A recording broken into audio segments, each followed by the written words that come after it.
os Evangelhos. Os escritos que relatam a vida, obra e mensagem de Jesus. A pedra fundamental da religião com mais adeptos ao redor do mundo. Um legado recolhido e difundido por 4 dos 12 apóstolos. Ele padeceu, foi sepultado e ressuscitou ao 3º dia, segundo as Escrituras. O que os evangelhos narram não coincide sempre. Se existiram outros evangelhos, que mistérios os manteve ocultos? Quem os escreveu e por que não formaram parte da Bíblia? A maioria dos textos gnósticos foram queimados ou enterrados. A religião foi imposta de cima para baixo, sobre todos. Por que esses evangelhos permaneceram ocultos? Uma palavra típica dos manuscritos do Mar Morto é hebraica hazes, que significa segredo. Eles poderiam prejudicar ou mudar a história da religião se fossem revelados? Eles foram encontrados no século XX. E se as coisas não são como vocês estão vendo, abra os olhos. Lá estava. Textos como os de Judas, Tomé, Felipe e Maria Madalena estão entre os evangelhos proibidos encontrados nos últimos tempos. Que mistério continha o evangelho de Maria Madalena, oculto durante quase toda a existência do cristianismo?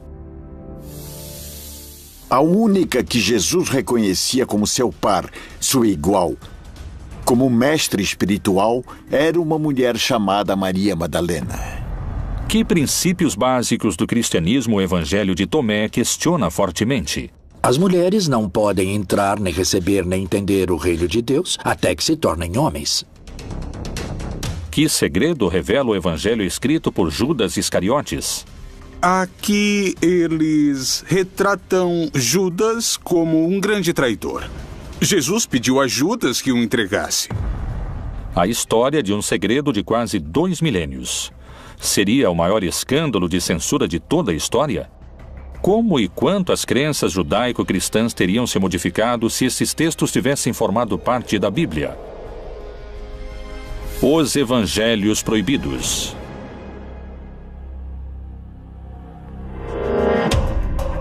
A Bíblia contém 1.189 capítulos, 31.102 versículos, 773.693 palavras e 3.566.480 letras.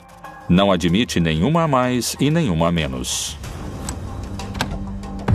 Evangelho significa boa notícia, um anúncio que tem um conteúdo positivo. Isso significa evangelho. A palavra cânone em grego significa regra, ou seja, é um texto que reconhecemos como regrado. E a igreja identifica nele uma determinada realidade. É uma regra, é uma legislação, é um reconhecimento da validade desses textos. Os 4 evangelhos canônicos são Mateus, Marcos, Lucas e João. A pergunta é, até onde esses materiais têm realmente uma base histórica? Eles realmente têm como origem o Jesus histórico? Quais foram os textos excluídos do livro sagrado? Bom, é o seguinte, nós temos o Evangelho de Felipe, temos o Evangelho de Judas, temos materiais referentes a Maria Madalena. De que época datam esses textos que foram denominados de evangelhos apócrifos? Os evangelhos apócrifos têm em comum o fato de datarem de uma época tardia, ou seja, entre o século II e o século V depois de Cristo, quando nenhum dos apóstolos estava vivo, e tampouco seus primeiros discípulos. A maioria dos evangelhos apócrifos tem procedência gnóstica e refletem uma postura totalmente antijudaica, já que o judaísmo postula um Deus criador de um modo material e o gnosticismo postula um mundo material malvado e um Deus que está interessado somente no mundo espiritual. Algo que é comum a todos os apócrifos é um Jesus que é como um holograma. É uma projeção aparente, mas nunca é realmente humano. O gnosticismo cristão lembra de alguma maneira o descobrimento dos manuscritos. E nesse caso, reflete o que chamamos de uma literatura que se originou no gnosticismo cristão, que nesses anos já era considerado pelos poderosos a corrente central do cristianismo uma heresia. E por isso, nesse caso, os livros que haviam desfrutado de prestígio nesses círculos foram escondidos e não destruídos. E com isso podemos recuperar não somente uma literatura perdida, como uma literatura que tinha, em alguns casos, também raízes judaicas. Por isso que os evangelhos apócrifos, em primeiro lugar, não são evangelhos, porque não se identificam com os evangelhos do século I quanto a dar uma boa notícia de que o Messias havia chegado, morrido e ressuscitado, e sim, de modo geral, são de um caráter docetista, uma palavra que deriva do grego docere, que significa aparência. Para os gnósticos cristãos dos evangelhos apócrifos, Jesus aparecia como humano, mas não era verdadeiramente humano, porque sendo um espírito muito elevado, não podia realmente ter se rebaixado e se convertido em matéria. Uma vez que o cristianismo se tornou a religião oficial do império e que os bispos cristãos declararam heréticos certos textos e penalizaram sua posse, iniciou-se o processo de perseguição muito intenso contra todos os evangelistas gnósticos, contra todos os gnósticos valentinianos, e a posse de textos evangélicos foi considerada um delito grave. Os evangelhos teriam sido silenciados por uma luta de poder no seio do cristianismo? Em 1947, pastores beduínos encontraram cerca de 800 fragmentos de manuscritos do Mar Morto que datam de cerca de 2000 anos em cavernas no deserto da Judéia. Que segredos misteriosos revelam os textos encontrados? Os textos do Mar Morto são manuscritos judaicos antigos, achados entre 1946, 47 e 1956. E são documentos, em sua maioria, escritos em couro de animais e uma minoria, 20%, em papiro. A maioria escritos em hebraico e também uma minoria em aramaico e em grego. Nos primeiros séculos do cristianismo desenvolveu-se um silencioso combate.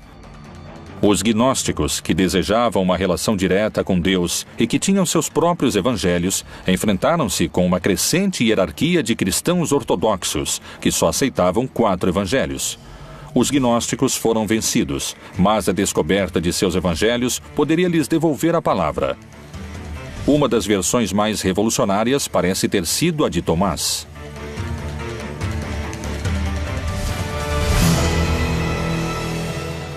Há um escrito que alguns chamaram de Quinto Evangelho, que é o Evangelho de Tomé. Na verdade, nós o conhecemos pela tradução em copta, que foi achada na região do Egito, onde, por certo, muitos dos gnósticos cristãos foram viver. Há uma biblioteca descoberta perto das cataratas do Nilo, que se chama Nag Hammadi, e onde foi descoberta uma quantidade maravilhosa de textos antigos, muitos deles, precisamente, de origem gnóstica. Depois disse a Tomé: põe aqui o teu dedo e vê as minhas mãos, e chega a tua mão e põe-na no meu lado. E não sejas incrédulo, mas crente. Disse-lhe Jesus: porque me viste, Tomé, creste. Bem-aventurados os que não viram e creram. Tomé duvidou da ressurreição, tanto nos textos apócrifos como nos textos canônicos. É muito peculiar, porque o Evangelho de Tomé não fala de quem era Jesus, nem que nasceu de uma virgem, não menciona Maria, nem seu pai, nem seus irmãos, nem a vida de Jesus, nem como morreu. Só fala dos dizeres de Jesus. É uma coleção de 117 dizeres de Jesus. Grande parte dos dizeres de Jesus não aparecem em nenhuma outra parte do Novo Testamento. E fala de um Jesus muito místico, muito espiritual. E que o reino dos céus está dentro de cada pessoa. E que se você desenvolver o reino dos céus através do amor, do altruísmo, não julgar, perdoar, etc., o reino dos céus cresce dentro de você. O reino está dentro de vós, e também está em vosso exterior. Quando conseguirdes conhecer a vós mesmos, então sereis conhecidos e compreendereis que sois filhos do Pai vivo. Há quem diga que se os textos tivessem ficado dentro da Bíblia, seria um contra-argumento do cristianismo institucionalizado. Por exemplo, um texto de Lucas, em que Jesus diz: o reino dos céus está. Em grego escreveram mesos, vocês. Mesos pode ser traduzido como dentro ou entre.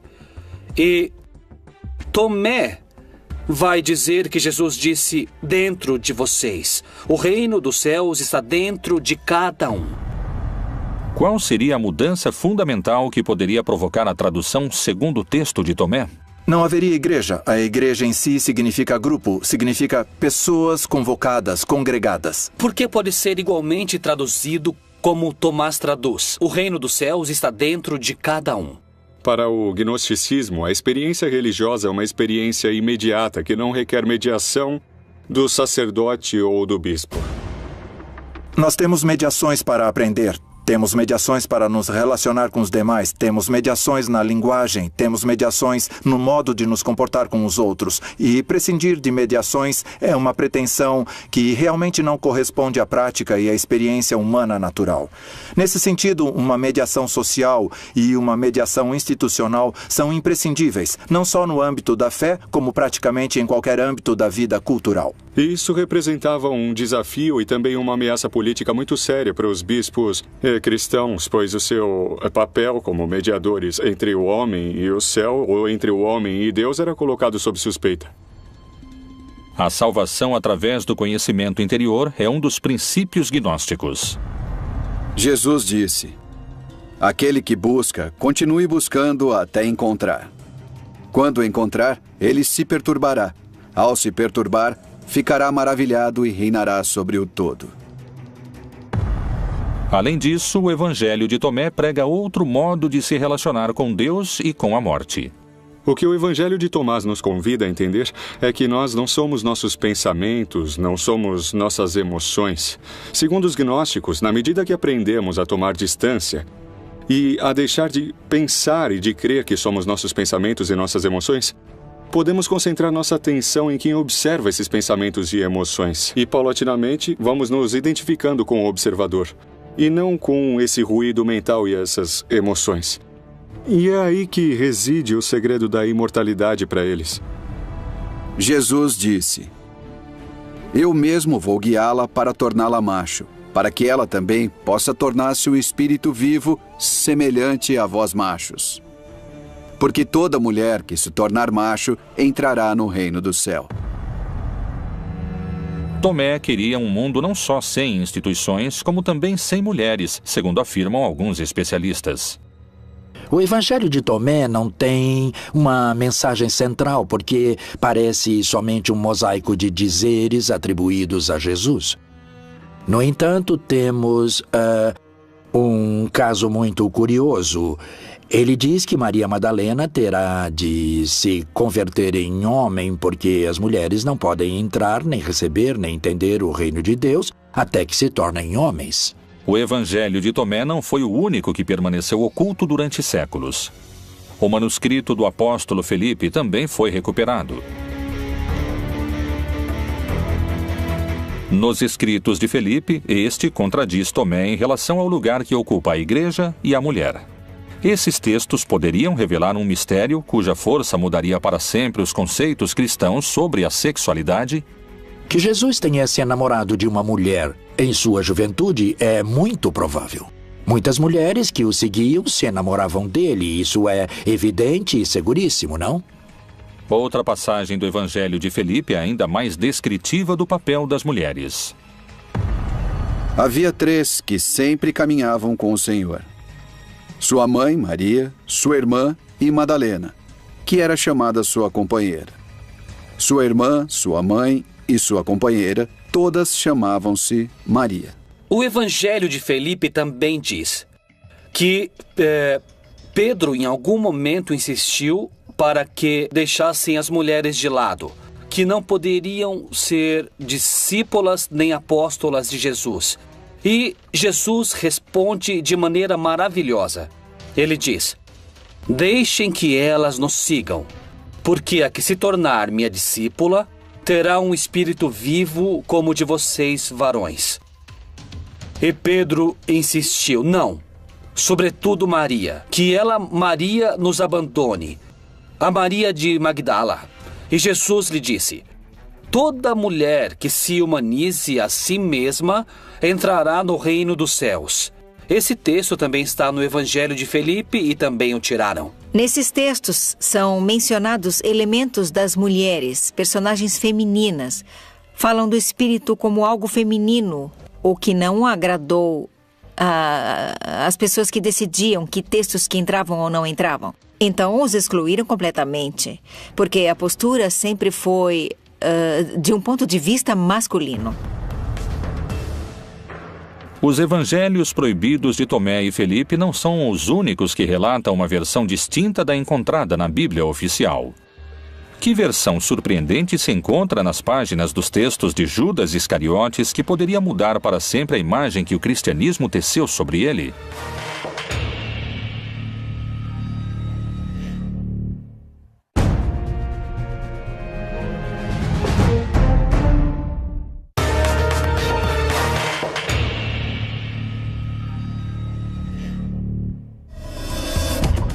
Niceia, ano de 1978. Um grupo de camponeses realizam suas tarefas habituais quando encontram numa caverna alguns papiros que poderiam mudar para sempre o conceito de um dos homens mais repudiados da história. Mas você excederá a todos eles, pois você sacrificará o homem que me reveste. Abril de 2006. Foi apresentado o resultado de um trabalho de anos, a reconstrução e tradução de um livro que se acreditava perdido para sempre. Um livro extraviado por mais de 1.700 anos. Um texto que modificaria o lugar que a história reservou para o homem mais odiado pelo cristianismo, o Evangelho de Judas. O Evangelho Gnóstico de Judas nos oferece uma versão diametralmente oposta à do Judas retratado dos evangelhos canônicos. O Evangelho de Judas também é gnóstico. Ele data do século IV e nele Judas aparece não como o grande traidor da história, mas como aquele a quem foi revelado o que Jesus ia fazer. Quer dizer, ele ia morrer. Inclusive, o Evangelho de Judas trata de expor como Jesus pede a Judas que o entregue. Então, mais que uma traição, é um favor para que se cumpra o plano da salvação. Quem foi o apóstolo Judas Iscariotes? Segundo os evangelhos canônicos, foi o traidor que revelou o lugar onde poderiam capturar seu mestre, tal como havia anunciado o próprio Jesus durante a última ceia. E comendo com eles, disse: em verdade vos digo que um de vós me há de trair.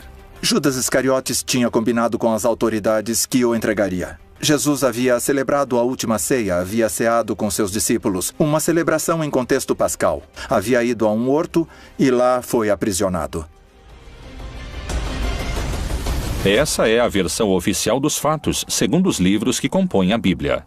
Mas o que diz o Evangelho de Judas? Que interpretação oferecem os especialistas sobre esses textos que permaneceram ocultos por 2000 anos? No caso do Evangelho de Judas, este ajudou Jesus a cumprir seu objetivo, que é, no caso do gnosticismo, livrar-se da sua corporalidade. Judas, que é o grande traidor, que vende Jesus por 30 moedas, no caso desse evangelho, aparece realmente como um herói. O Jesus retratado no Evangelho Gnóstico de Judas é um Jesus burlão. Um Jesus sarcástico que zomba da ignorância de seus discípulos e que abertamente prefere Judas e faz de Judas seu apóstolo predileto, porque diz que Judas é o único que entende que Jesus não é uma pessoa, não é somente um corpo. Jesus não é uma encarnação de Deus na Terra e tampouco é um ser humano. É um estado de consciência que qualquer pessoa pode alcançar. Qual foi então o papel de Judas segundo esses textos? O texto de Judas é o texto de uma comunidade que quer retomar esse personagem, quer reivindicar esse personagem de alguma maneira e o coloca dentro de todo um plano que Deus tinha para a morte de Jesus. Nem mais nem menos. Ele abre a porta para que Jesus consiga se desfazer de seu corpo. Algo desagradável e que não está incluído na doutrina gnóstica e que coloca Judas em primeiro lugar, enquanto que na doutrina cristã genérica ou geral, Judas é menosprezado, é um ser cobiçoso, um ser vil, que é imediatamente enviado para o inferno. Judas não dá nenhuma importância, nem tampouco Jesus, à crucificação, porque Cristo não se identifica nem com o seu corpo, nem com a sua mente, nem com suas emoções. Segundo esse evangelho, é o próprio Jesus que confere a Judas o lugar que ocupará na história. Afaste-se dos outros e eu lhe contarei os mistérios do reino. É possível você alcançá-lo, mas você sofrerá muito. Por que as passagens são tão contraditórias? Pode ser simplesmente a interpretação dos textos? A entrega de Jesus aos romanos foi um ato heróico ou foi um ato que ia de encontro à própria vontade de Judas? A relação entre Judas e Jesus é uma relação de melhores amigos. De fato, Judas se nega a fazer o que Jesus lhe pede, ou seja, denunciá-lo, acusá-lo. São muitas as versões que existem em torno de Judas, mas o que dizem os textos censurados e escondidos do seu próprio evangelho? Mas você cederá a todos eles, pois você sacrificará o homem que me reveste. Mas além da revelação do papel heróico de Judas na história, esse evangelho também coloca em primeiro plano a luta entre os gnósticos e a igreja. No evangelho de Judas, a crucificação também é um símbolo.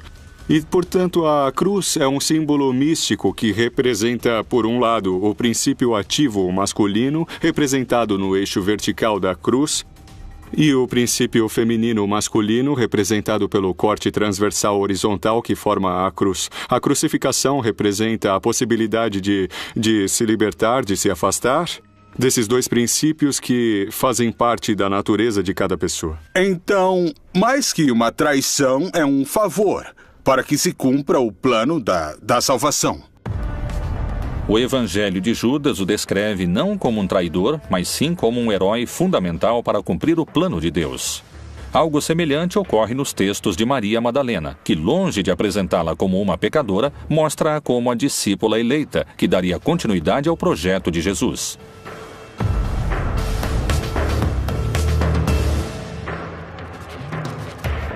Esse evangelho foi encontrado somente em 1896. Que segredo oculto revela o evangelho de Maria Madalena? A mulher mais misteriosa da Bíblia deixou escritos seus próprios segredos.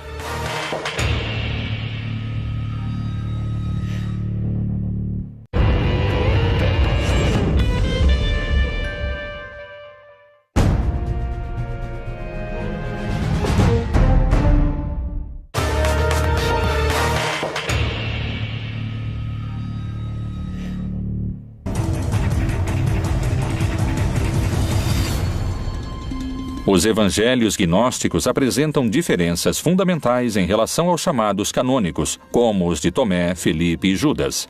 Mas esses não são os únicos. O recente achado dos manuscritos do Evangelho Proibido de Maria Madalena aprofunda ainda mais essas diferenças. A história de Maria Madalena está cheia de mistério e controvérsias. Sua história e seu papel ao lado de Jesus é motivo de debate. O achado dos evangelhos de Maria Madalena lança quanta luz sobre a construção feita em torno de sua figura. Maria Madalena, nos evangelhos canônicos, desaparece. A figura principal, isso afastando-nos dos gnósticos, a figura principal dos evangelhos, que descobre que Jesus não está na tumba, é Maria Madalena. Os outros duvidaram até o final. Nos textos gnósticos, quando Maria Madalena é a discípula preferida de Jesus, ela é a mulher muito próxima de Jesus, que a amava intensamente. Ela andou com ele junto com os discípulos desde que Jesus pregava na Galileia. Ou seja, Maria e estava acostumada com um trato cotidiano e direto com Jesus. Quais são as palavras do Evangelho de Maria Madalena que ordena segui-la ao invés dos discípulos? Será que ele realmente conversou em particular com uma mulher e não abertamente conosco? Devemos mudar de opinião e ouvirmos a ela? Ele a preferiu a nós? O texto concreto de Maria Madalena é do século II, não chega ao século III. Jesus de Nazaré beija Maria Madalena na boca, indicando que ela é alguém diferente e que está acima dos demais apóstolos. Maria Madalena é uma de suas eleitas.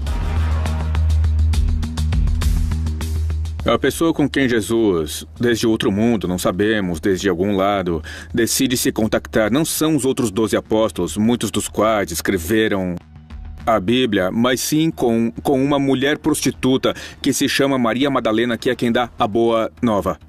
Não? Coisa curiosa, como era diferente Jesus, não, em relação a todo o resto da Bíblia. É para ela que Jesus aparece pela primeira vez.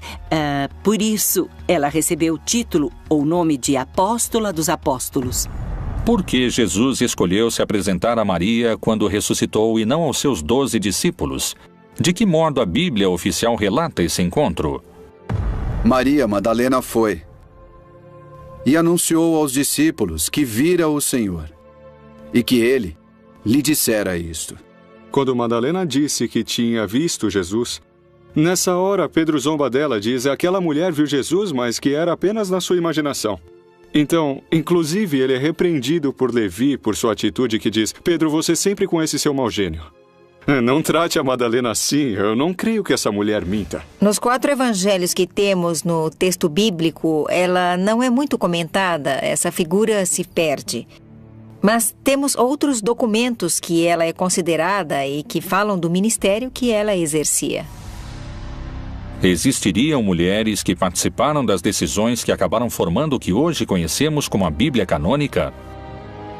Os escritores, a maioria eram homens. E as decisões de como fechar o cânone bíblico e de como ir fechando os evangelhos também foram tomadas por homens. Qual era o papel de Maria Madalena? Que relação a unia com Jesus? A resposta está em seu evangelho. O Evangelho de Maria Madalena nos fala de uma liderança da mulher. Nós o conhecemos como um pouco gnóstico, porque diz: me foi revelada a sabedoria, fui conhecendo mais sobre ele. Então, no final das contas, o texto fala da vida de Jesus, aparentemente do ponto de vista de Maria Madalena, mas da forma como ela foi adquirindo conhecimento para chegar ao nível de Jesus. Por isso reconhecemos que é agnóstico. Esse evangelho relata um encontro único entre Jesus e Maria Madalena. É o momento em que o Salvador lhe revela um segredo que não conta aos outros apóstolos. Nos outros 4 evangelhos, a vida depois da morte é descrita como um paraíso de felicidade. Mas é diferente no Evangelho de Maria Madalena. No Evangelho de Maria Madalena, o que parece querer nos dizer é que no processo da morte, o que existe é uma decomposição. O que existe é uma dispersão das nossas emoções, de nossos pensamentos, uma ruptura de identidade. Esses são os demônios que Maria Madalena enfrenta. Mas, por outro lado, o que perdura é a atenção, a consciência, que é o contrário do pensamento.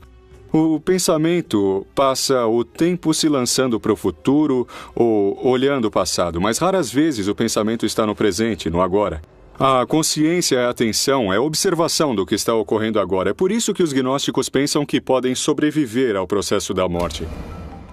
É depois da morte e ressurreição de Jesus que o Evangelho de Maria Madalena revela sua liderança em relação aos apóstolos. Maria Madalena se levantou, cumprimentou a todos e disse a seus irmãos: não vos lamentais nem sofrais. Antes, louvemos sua grandeza, pois ele nos preparou e nos fez homens. No Evangelho que leva o seu nome, ela aparece como uma figura central. Geralmente se referem a ela, ou ela mesma se refere a si mesma como a alma. E isso permite entender que, na concepção gnóstica, a divindade não só é masculina, mas a divindade também tem uma dimensão feminina. Antigamente, as pessoas se persignavam em nome do Pai Criador, do Filho Redentor e da Mãe da Sabedoria. Havia uma mulher na Trindade. Como o Espírito, em hebraico e em grego, é feminino, o Espírito Santo era uma figura feminina. As primeiras igrejas cristãs se encontravam nas próprias casas dos seguidores. Lá, as mulheres tinham um papel predominante dentro da comunidade e na pregação do Evangelho. Não havia sacerdócio no século I. Não havia homens nem mulheres sacerdotes, mas quem partia o pão era a mulher. A dona da casa onde se reuniam era a mulher, não era um assunto de homens. Foi no concílio de Nicéia que expulsaram os gnósticos e excomungaram todos os textos que diziam que a mulher era importante para Jesus, que Maria Madalena era uma apóstola importante. E sobretudo no concílio de Constantinopla, no ano 380, excomungaram quem acreditava que havia uma feminilidade em Deus. Jesus trata de maneira semelhante os homens e as mulheres e os convoca para seu grupo. O grupo de Jesus é uma nova maneira de estar na Terra. As mulheres comem diante dos homens quando nessa cultura não podem. Só diante de seus maridos elas podem se descobrir para comer.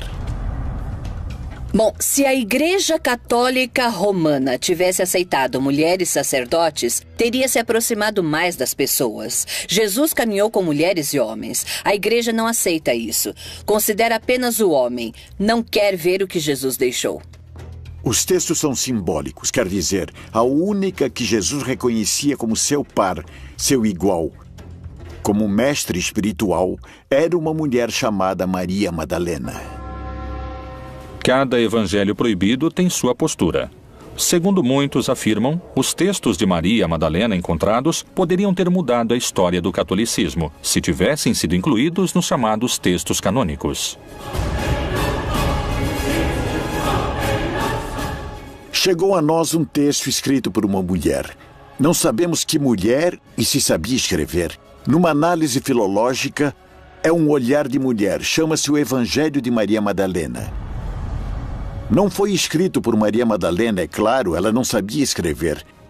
Mas há aí uma mulher. Então, obviamente, hoje seria outra visão do assunto se as mulheres tivessem sabido escrever e tivessem transmitido sua mensagem como discípulas de Jesus. Os evangelhos proibidos apresentam o lado oculto de Jesus e Maria Madalena como uma líder dos apóstolos. Os evangelhos de Judas, Maria Madalena, Felipe e Tomé compartilham uma raiz gnóstica. Um caso diferente é o de um evangelho descoberto por arqueólogos franceses em 1886, nos braços de um bispo enterrado muitos séculos antes.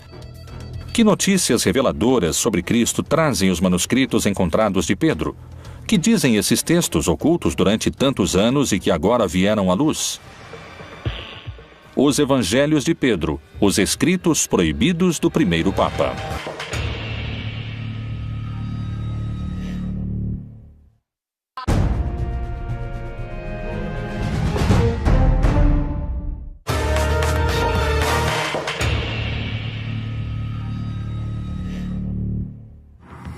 Alto Egito, século VIII.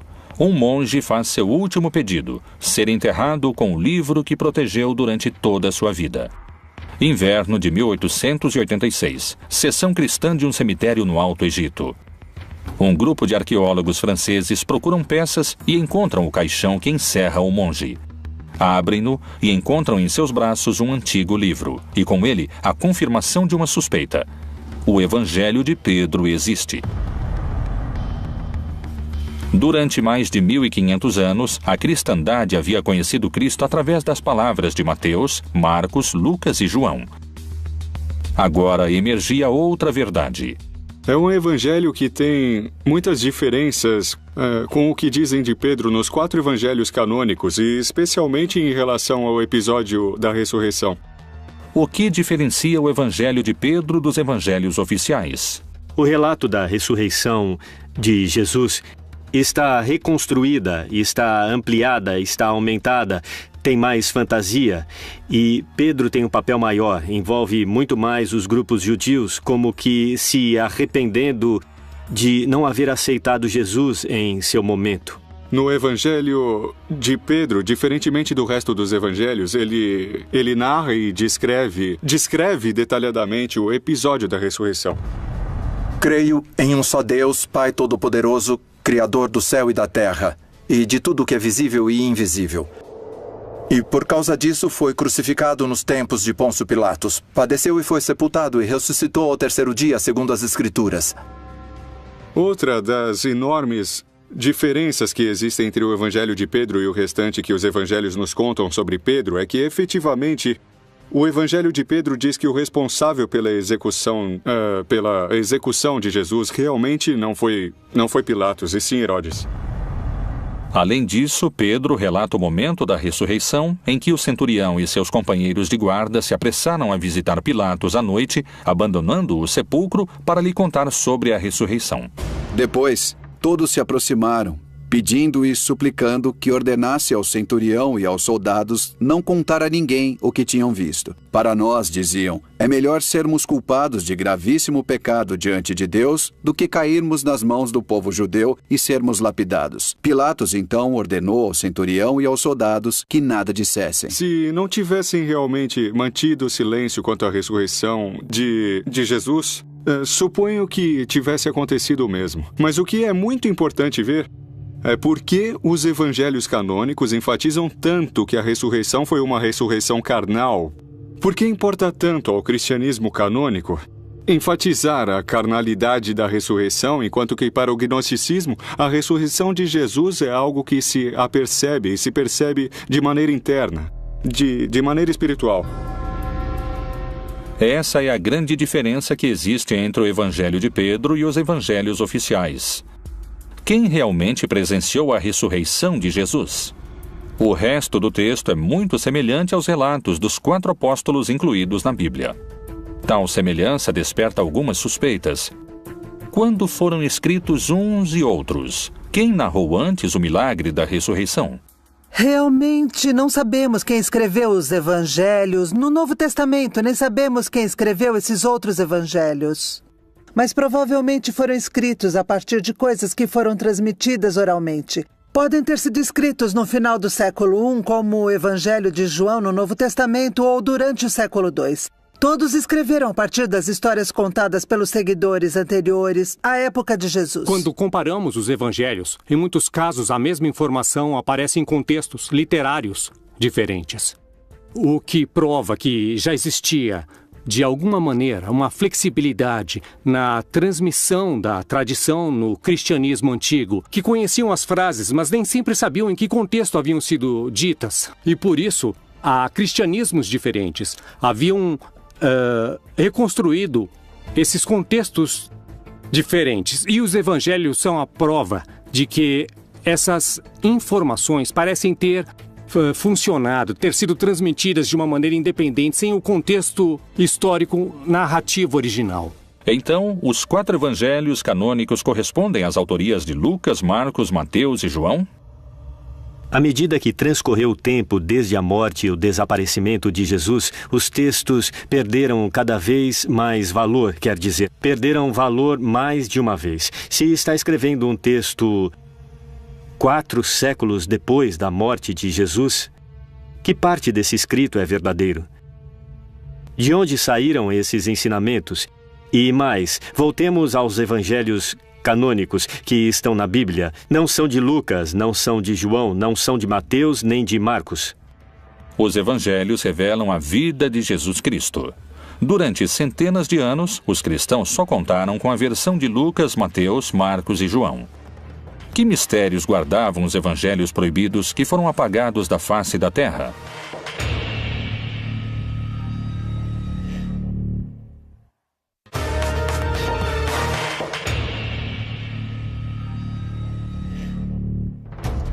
Quais foram os motivos para que alguns evangelhos fossem incluídos na Bíblia e outros fossem silenciados? As hierarquias eclesiásticas teriam sobrevivido se sua mensagem tivesse sido propagada? Quem foram e o que diziam os profetas que foram calados durante séculos? No ano de 312, Constantino, um imperador criado no paganismo romano, um homem que acreditava em muitos deuses, teve uma revelação antes de uma batalha. Constantino teve um sonho em que uma voz lhe disse que se, durante aquela batalha, portasse uma cruz, um crucifixo, seria vencedor. E diz a lenda que foi assim. Na batalha da Ponte Milvia, derrotou Maxêncio, conseguiu unificar um império que estava dividido numa tetrarquia e depois se fez batizar e se converteu no primeiro imperador romano cristão. Isso foi muito significativo e muito relevante para o processo de consolidação política do cristianismo. A partir do triunfo de Constantino, a religião católica mudaria para sempre com o Concílio de Nicéia. Esse concílio ordenou o imperador Constantino para tornar o cristianismo uma religião imperial. E porque havia vários cristianismos. Havia o cristianismo monofisista, havia o cristianismo que chamaríamos depois de católico, havia os cristãos gnósticos, havia muitos cristianismos. Para unificá-los, Constantino ordenou que os bispos de todos esses cristianismos se reunissem no ano de 325 na cidade de Nicéia, para escolher quais narrações e relatos da vida e da obra de Jesus eram reais e seriam revelados e quais não. Evidentemente, houve um interesse político de Constantino de unir em um mesmo texto, um texto grande, os escritos mais representativos das comunidades cristãs de maior valor em número ou prestígio do Mediterrâneo. Os evangelhos que aparecem na Bíblia apresentam graves erros históricos e geográficos que uma leitura precisa começa a revelar. Foi um imperador romano que adorava o sol, aquele que estabeleceu as regras básicas da Igreja Católica como a conhecemos hoje? Constantino governou a partir do ano 313, ou seja, no século IV. No século IV já estava decidido, já era um fato histórico os livros que os crentes consideravam inspirados e mais, algumas das perseguições imperiais contra os cristãos exigiam que as pessoas entregassem os livros sagrados, caso contrário, eram mortas. Muitos cristãos se dispuseram a morrer na fogueira porque não entregaram os livros sagrados, e isso foi antes de Constantino. Os gnósticos perderam sua primeira batalha, mas essa não seria a última e nem a pior de suas derrotas. Qualquer livro do cristianismo que foi separado dessa lista, considerada sagrada por ordem do imperador Constantino, ficou de fora, se tornou apócrifo. Qualquer seguidor desses textos, dessas crenças, a partir desse momento, foi considerado herege, que significa aquele que pensa diferente. Para muitos especialistas, os evangelhos proibidos constituíram um campo de batalha em que se travou a guerra entre os gnósticos e a hierarquia eclesiástica. Uma luta que, segundo narra a história, venceram os sacerdotes da Igreja Católica. Já desde um primeiro momento pareceu haver gerado uma polêmica entre os seus seguidores e por isso os evangelhos, sejam os canônicos ou sejam os apócrifos, refletem interpretações diferentes da mensagem original histórica de Jesus. O que teria ocorrido se a perspectiva gnóstica tivesse triunfado? Qual seria o papel da mulher se os textos bíblicos tivessem sido reformulados ou os textos gnósticos incorporados? Como seria a Igreja Católica hoje em dia com esses manuscritos como protagonistas? Essas são algumas perguntas que emergem da Bíblia Proibida.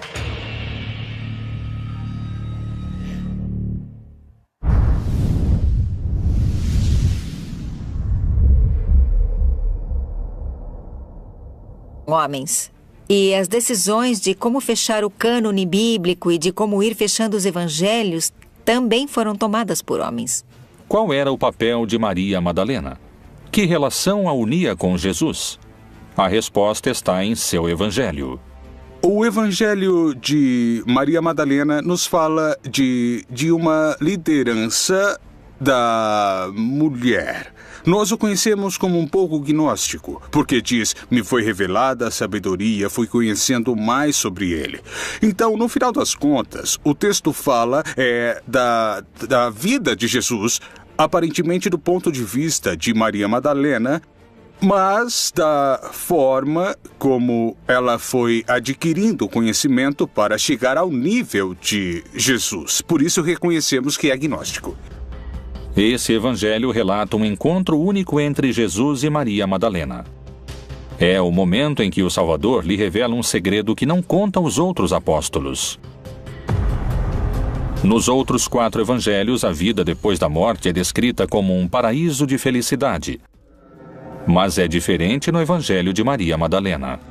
No evangelho de Maria Madalena, o que parece querer nos dizer é que no processo da morte, o que existe é uma decomposição.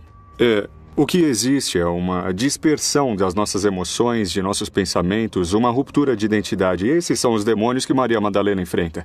Mas, por outro lado, o que perdura é a atenção, a consciência, que é o contrário do pensamento. O pensamento passa o tempo se lançando para o futuro ou olhando o passado, mas raras vezes o pensamento está no presente, no agora. A consciência é a atenção, é a observação do que está ocorrendo agora. É por isso que os gnósticos pensam que podem sobreviver ao processo da morte.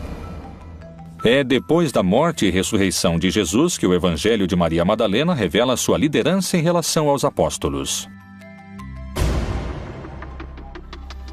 Maria Madalena se levantou, cumprimentou a todos e disse a seus irmãos: Não vos lamentais nem sofrais. Antes, louvemos sua grandeza, pois ele nos preparou e nos fez homens. No evangelho que leva o seu nome, ela aparece como uma figura central. Geralmente se referem a ela, ou ela mesma se refere a si mesma como a alma. E isso permite entender que, na concepção gnóstica, a divindade não só é masculina, mas a divindade também tem uma dimensão feminina. Antigamente, as pessoas se persignavam em nome do Pai Criador, do Filho Redentor e da Mãe da Sabedoria. Havia uma mulher na Trindade. Como o Espírito, em hebraico e em grego, é feminino, o Espírito Santo era uma figura feminina. As primeiras igrejas cristãs... E não sejas incrédulo, mas crente, disse-lhe Jesus. Porque me viste, Tomé, creste. Bem-aventurados os que não viram e creram. Tomé duvidou da ressurreição, tanto nos textos apócrifos como nos textos canônicos. É muito peculiar. Porque o evangelho de Tomé não fala de quem era Jesus, nem que nasceu de uma virgem, não menciona Maria, nem seu pai, nem seus irmãos, nem a vida de Jesus, nem como morreu. Só fala dos dizeres de Jesus. É uma coleção de 117 dizeres de Jesus. Grande parte dos dizeres de Jesus não aparecem em nenhuma outra parte do Novo Testamento. E fala de um Jesus muito místico, muito espiritual, e que o reino dos céus está dentro de cada pessoa. E que se você desenvolver o reino dos céus através do amor, do altruísmo, não julgar, perdoar, etc., o reino dos céus cresce dentro de você. O reino está dentro de vós e também está em vosso exterior. Quando conseguirdes conhecer a vós mesmos, então sereis conhecidos e compreendereis que sois filhos do Pai vivo. Há quem diga que se os textos tivessem ficado dentro da Bíblia, seria um contra-argumento do cristianismo institucionalizado. Por exemplo, um texto de Lucas, em que Jesus diz: o reino dos céus está. Em grego escreveram messos, vocês. Messos pode ser traduzido como dentro ou entre.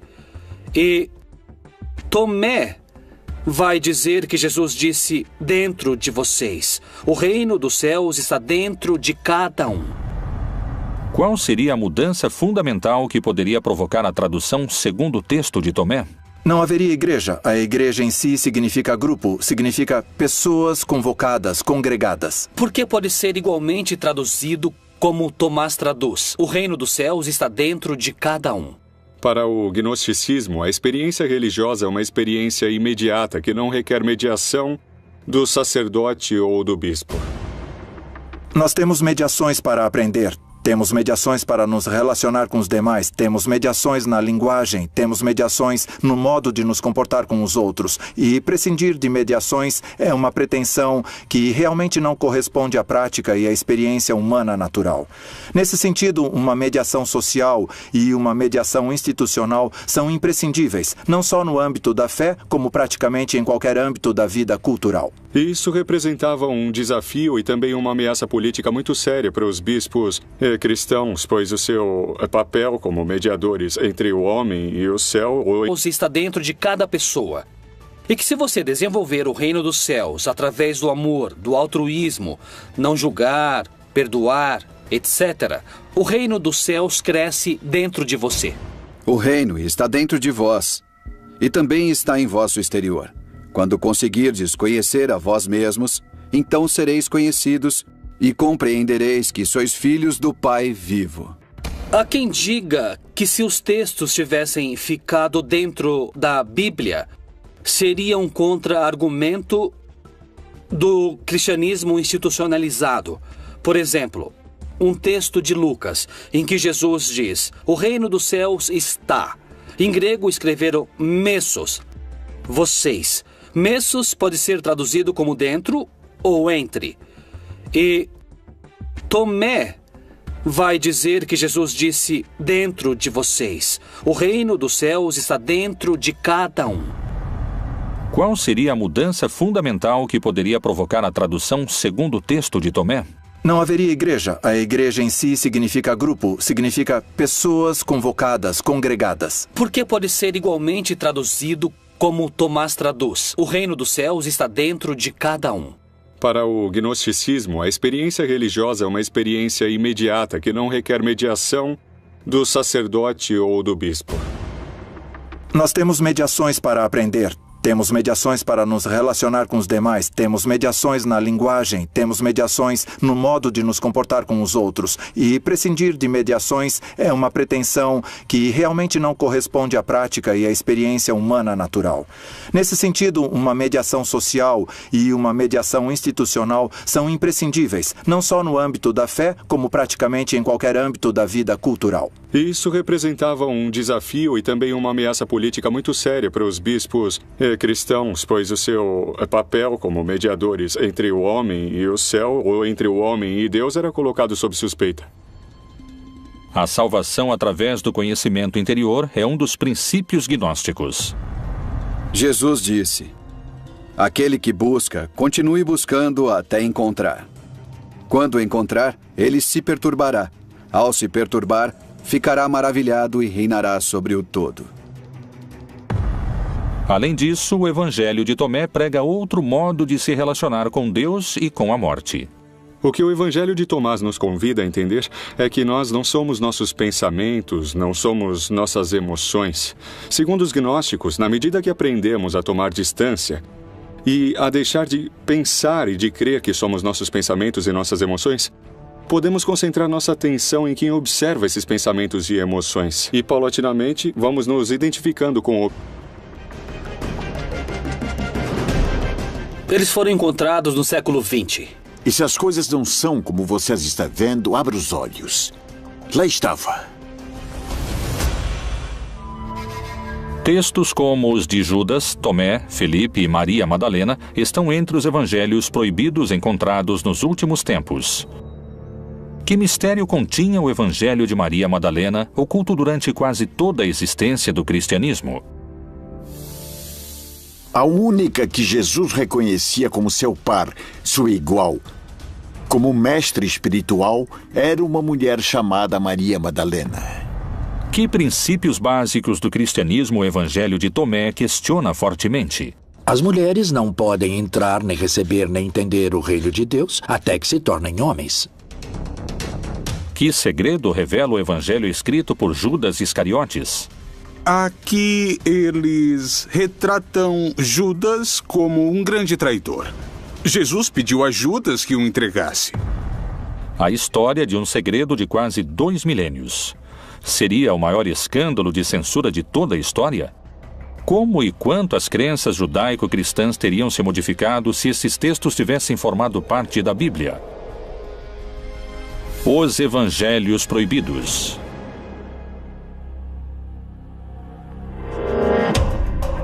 A Bíblia contém 1.189 capítulos, 31.102 versículos, 773.693 palavras e 3.566.480 letras. Não admite nenhuma a mais e nenhuma a menos. Evangelho significa boa notícia, um anúncio que tem um conteúdo positivo. Isso significa evangelho. A palavra cânone em grego significa regra, ou seja, é um texto que reconhecemos como regrado. E a igreja identifica nele uma determinada realidade.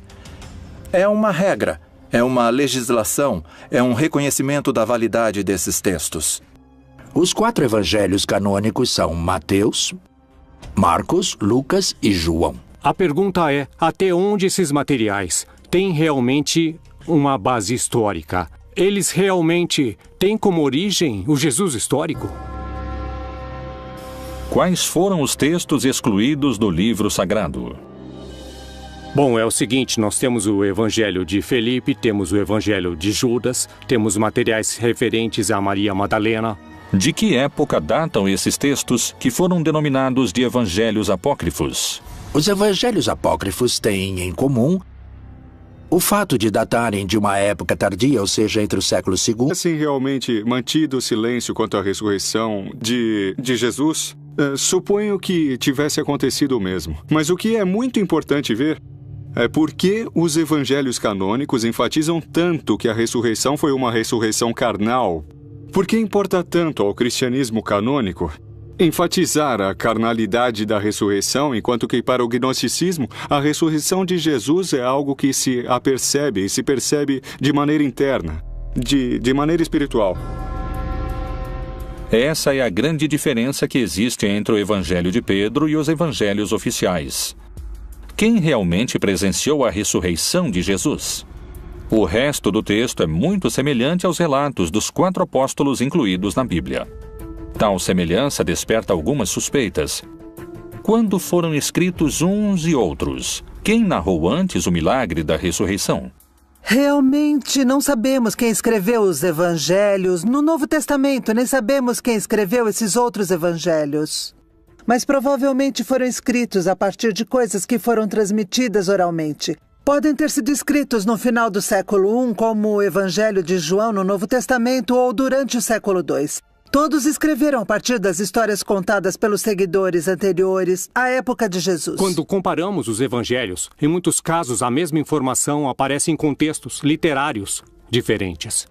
O que prova que já existia, de alguma maneira, uma flexibilidade na transmissão da tradição no cristianismo antigo, que conheciam as frases, mas nem sempre sabiam em que contexto haviam sido ditas. E por isso, há cristianismos diferentes. Haviam reconstruído esses contextos diferentes. E os evangelhos são a prova de que essas informações parecem ter funcionado, ter sido transmitidas de uma maneira independente, sem o contexto histórico narrativo original. Então, os 4 evangelhos canônicos correspondem às autorias de Lucas, Marcos, Mateus e João? À medida que transcorreu o tempo desde a morte e o desaparecimento de Jesus, os textos perderam cada vez mais valor, quer dizer, perderam valor mais de uma vez. Se está escrevendo um texto 4 séculos depois da morte de Jesus, que parte desse escrito é verdadeiro? De onde saíram esses ensinamentos? E mais, voltemos aos evangelhos canônicos que estão na Bíblia. Não são de Lucas, não são de João, não são de Mateus nem de Marcos. Os evangelhos revelam a vida de Jesus Cristo. Durante centenas de anos, os cristãos só contaram com a versão de Lucas, Mateus, Marcos e João. Que mistérios guardavam os evangelhos proibidos que foram apagados da face da terra? É um ser cobiçoso, um ser vil, que é imediatamente enviado para o inferno. Judas não dá nenhuma importância, nem tampouco Jesus, à crucificação, porque Cristo não se identifica nem com o seu corpo, nem com a sua mente, nem com suas emoções. Segundo esse evangelho, é o próprio Jesus que confere a Judas o lugar que ocupará na história. Afaste-se dos outros e eu lhe contarei os mistérios do reino. É possível você alcançá-lo, mas você sofrerá muito. Por que as passagens são tão contraditórias? Pode ser simplesmente a interpretação dos textos? A entrega de Jesus aos romanos foi um ato heróico ou foi um ato que ia de encontro à própria vontade de Judas? A relação entre Judas e Jesus é uma relação de melhores amigos. De fato, Judas se nega a fazer o que Jesus lhe pede, ou seja, denunciá-lo, acusá-lo. São muitas as versões que existem em torno de Judas. Mas o que dizem os textos censurados e escondidos do seu próprio evangelho? Mas você cederá a todos eles, pois você sacrificará o homem que me reveste. Mas além da revelação do papel heróico de Judas na história, esse evangelho também coloca em primeiro plano a luta entre os gnósticos e a igreja. No evangelho de Judas, a crucificação também é um símbolo. E, portanto, a cruz é um símbolo místico que representa, por um lado, o princípio ativo masculino, representado no eixo vertical da cruz, e o princípio feminino masculino, representado pelo corte transversal horizontal que forma a cruz. A crucificação representa a possibilidade de se libertar, de se afastar desses dois princípios que fazem parte da natureza de cada pessoa. Então, mais que uma traição, é um favor para que se cumpra o plano da salvação. O evangelho de Judas o descreve não como um traidor, mas sim como um herói fundamental para cumprir o plano de Deus. Algo semelhante ocorre nos textos de Maria Madalena, que, longe de apresentá-la como uma pecadora, mostra-a como a discípula eleita, que daria continuidade ao projeto de Jesus.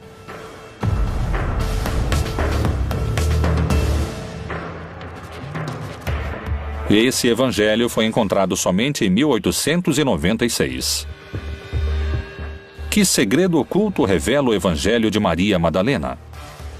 A mulher mais misteriosa da Bíblia deixou escritos seus próprios segredos.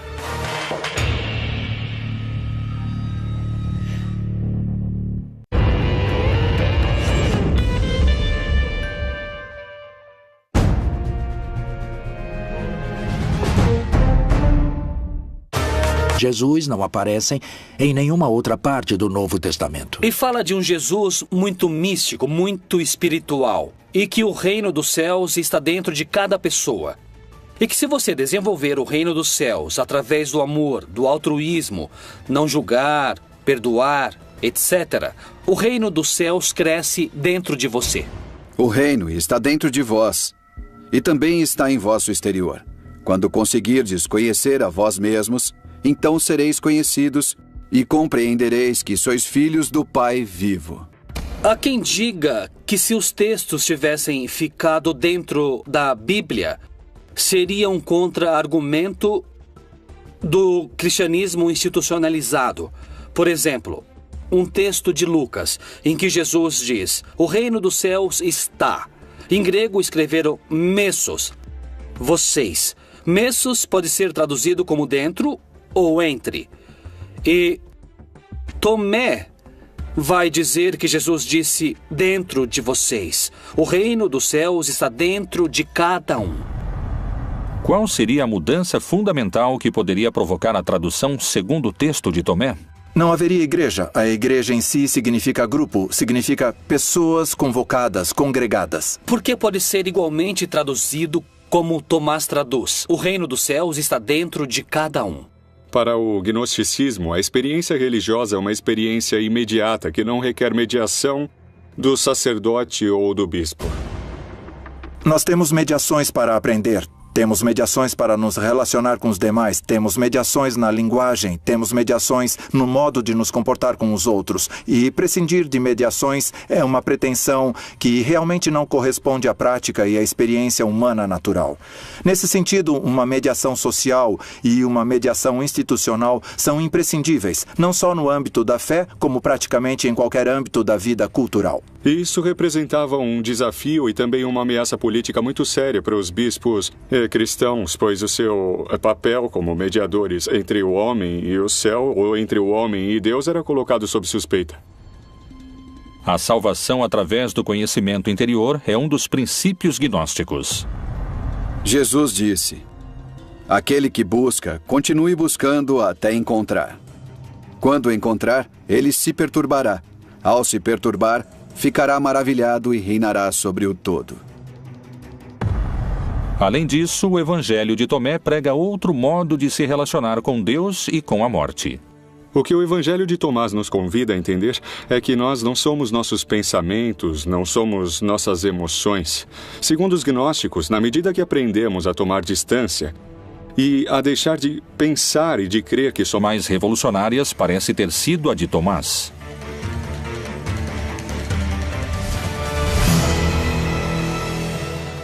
Há um escrito que alguns chamaram de Quinto Evangelho, que é o Evangelho de Tomé.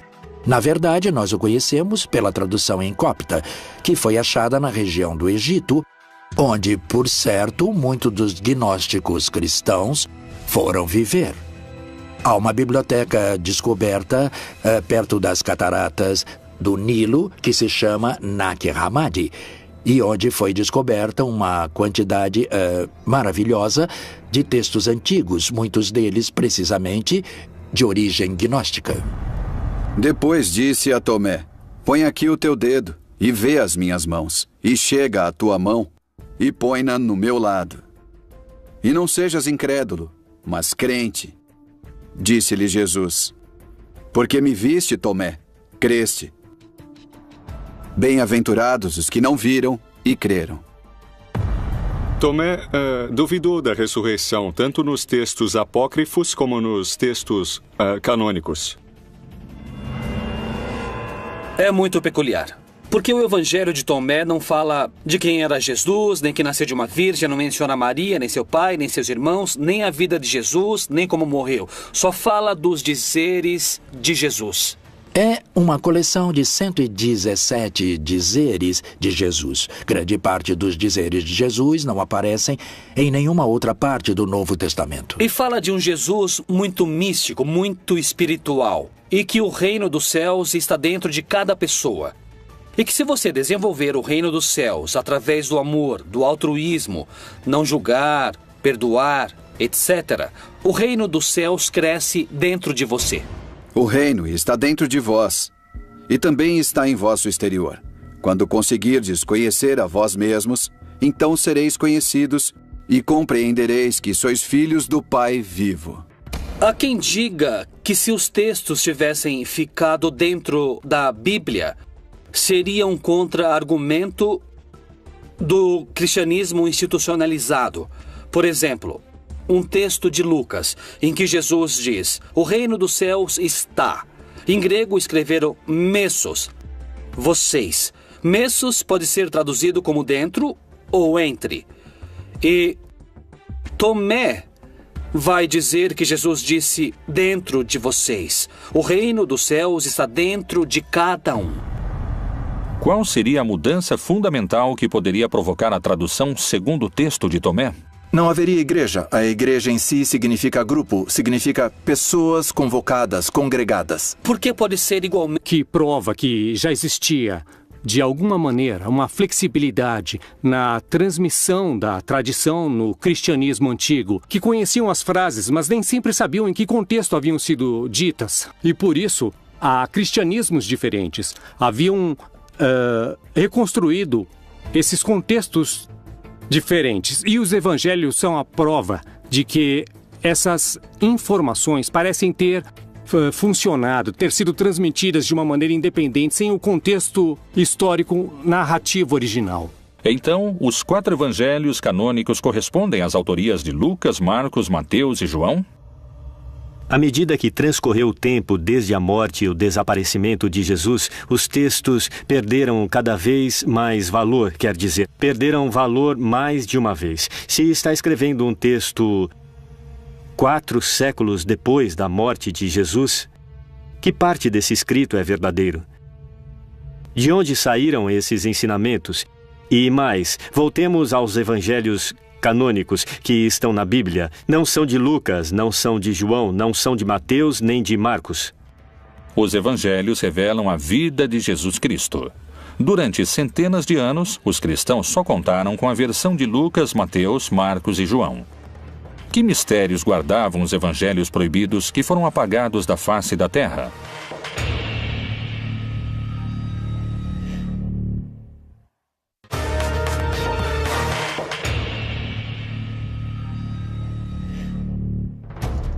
Quais foram os motivos para que alguns evangelhos fossem incluídos na Bíblia e outros fossem silenciados?